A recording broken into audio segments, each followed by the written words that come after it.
Pizza అంటే పిల్లల నుంచి పెద్దవాళ్ళ వరకు ఈ మధ్య బాగా ఇష్టపడుతున్నారు కదా! మరి ఈ పిజ్జాని ఇంట్లోనే హైజీన్‌గా చేసుకొని తినొచ్చు. ఎలానో చూపిస్తాను వచ్చేసేయండి. ముందుగా అందరికీ హాయ్, హలో, నమస్తే. Welcome back to our channel అనివిచ్చి లైఫ్ స్టైల్. ముందుగా ఈ పిజ్జాని రెడీ చేసుకోవడానికి ఒక బౌల్ తీసుకొని ఇందులోకి ఒక కప్పు మైదా, ఒక పావు టీ స్పూన్ బేకింగ్ సోడా, ఒక టీ స్పూన్ షుగర్, అలాగే ఒక హాఫ్ టీ స్పూన్ వరకు బేకింగ్ పౌడర్ యాడ్ చేసుకొని బాగా మిక్స్ చేశాను. ఇది బాగా కలుపుకున్న తర్వాత ఇందులోకి హాఫ్ కప్ వరకు కర్డ్ యాడ్ చేసుకున్నాను. సో కర్డ్ కూడా బాగా మిక్స్ చేసుకొని ఇలా హ్యాండ్ యూస్ చేసుకుంటూ కొంచెం కొంచెం వాటర్ యాడ్ చేసుకుంటూ స్టిక్కీ కన్సిస్టెన్సీ వస్తే సరిపోతుంది. ఇలా మధ్య మధ్యలో వాటర్ యాడ్ చేసుకుంటూ వీడియోలో చూపిస్తున్న కన్సిస్టెన్సీ రావాలండి. అప్పుడే మనకి పిజ్జా అనేది పర్ఫెక్ట్గా వస్తుంది. సో ఇప్పుడు ఇందులోకి మనం కొంచెం బటర్ని కానీ ఆలివ్ ఆయిల్ని కానీ యాడ్ చేసుకొని మిక్స్ చేసుకుంటే ఈ కన్సిస్టెన్సీ వస్తుంది. సో చపాతీ పిండి కంటే కొంచెం సాఫ్ట్గా. మరి దీనిపైన ముద్ద కట్టిన తర్వాత కొంచెం ఆలివ్ ఆయిల్ కానీ బటర్ కానీ యాడ్ చేసుకొని అదే అప్లై చేసి మళ్ళీ మూత పెట్టేసుకొని పక్కన పెట్టేసుకోవాలి. ఇక్కడ నేను చేస్తుంది వెజ్ పిజ్జా కాబట్టి వెజిటేబుల్స్ వచ్చేసి క్యాప్సికమ్, ఆనియన్, అలాగే బెంగళూరు టమోటా అంటారు కదా, లాంగ్గా ఉంటుంది. సో అది తీసుకున్నాను. ఇక్కడ నేను చిన్న చిన్న ముక్కలుగా కట్ చేసుకొని పక్కన పెట్టేసుకున్నాను.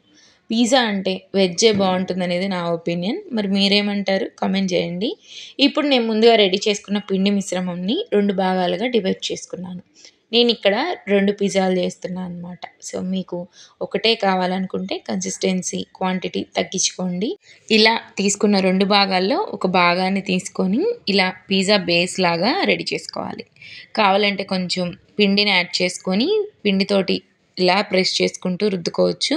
లేదంటే డైరెక్ట్గా అయినా ఇలా ప్రెస్ చేసుకుంటూ మనం ఏ ప్లేట్నైతే పిజ్జా బేస్ కుక్ చేసుకోవడానికి వాడుతున్నామో సో ఆ ప్లేట్కి కొంచెం బటర్ కానీ నెయ్యిని కానీ ఆలివ్ ఆయిల్ని కానీ అప్లై చేసి గ్రీస్ చేసుకున్న తర్వాత ఈ పిజ్జా బేస్ని ఇందులోకి యాడ్ చేసుకోవాలి. ఇప్పుడు దీన్ని ఒక ఫోర్క్ సహాయంతో ఇలా ఘాట్లు పెట్టుకోవాలి. అప్పుడు ఈ హోల్స్ ద్వారా మనకి ఆవిరి పైకి వచ్చి వెజిటేబుల్స్ కానీ సాస్ కానీ ఇంకేదైనా సరే పచ్చివాసన లేకుండా చీజ్ బాగా మెల్ట్ అయిపోయి టేస్ట్ ఎక్కువ వచ్చేదానికి ఛాన్సెస్ ఉన్నాయి.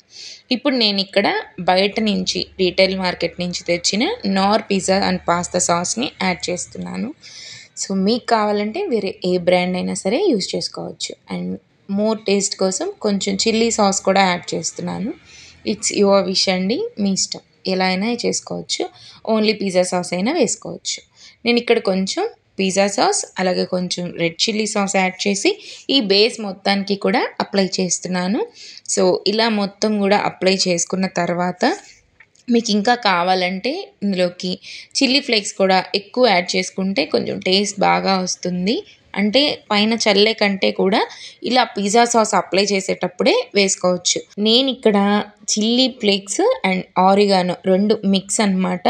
పిజ్జా మిక్స్ అని బయట కూడా దొరుకుతుంటుంది. నేను ఇంట్లోనే ఆరిగానో అండ్ చిల్లీ ఫ్లేక్స్ని మిక్స్ చేసేసుకున్నాను. దాన్ని ఇలా స్ప్రింకిల్ చేసేసాను అనమాట. సో దీనిపైన ఒక లేయర్ వరకు చీజ్ని యాడ్ చేసుకుంటున్నాను.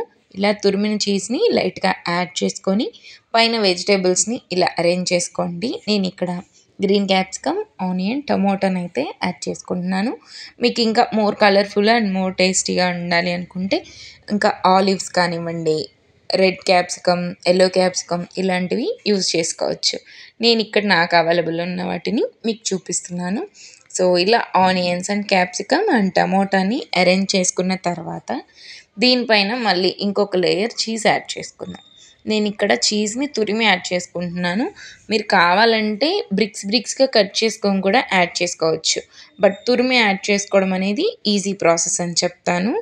ఇలా వెజిటేబుల్స్ అన్నీ అరేంజ్ చేసుకొని పైన మళ్ళీ ఇంకొంచెం చీజ్ యాడ్ చేసుకొని దీనిపైన మళ్ళీ ఓరిగానో స్ప్రింకిల్స్ కూడా కొంచెం స్ప్రింకిల్ చేసుకొని పక్కన పెట్టేసుకొని ఇప్పుడు మనం బేకింగ్ ప్రాసెస్కి వద్దాము. ఇలా మందంగా ఉన్న ఏదైనా కడాయిని తీసుకొని కింద సాల్ట్ బేస్ మొత్తం సాల్ట్ కానీ ఇసుక కానీ యాడ్ చేసుకొని మూత పెట్టేసుకొని కొంచెం సేపు హీట్ చేసుకోవాలి. ఇప్పుడు మళ్ళీ మూత తీసేసి మనం రెడీ చేసుకున్న పిజ్జాని పెట్టుకొని 30 to 45 minutes బేక్ చేస్తే సరిపోతుంది. మీరు కావాలంటే పైన వెయిట్ కూడా పెడితే చాలా బాగా ఈవెన్గా కుక్ అవుతుంది.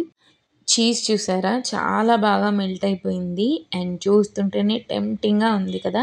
చల్లారిందంటే చాలు ఇక సాగుతుంది అనమాట చీజ్. సో ఇక్కడ వేడి వేడిగా ఉంది. కొంచెం చిల్లీ సాస్ కానీ టమాటో సాస్ కానీ యాడ్ చేసుకొని తింటే చాలా బాగుంటుంది.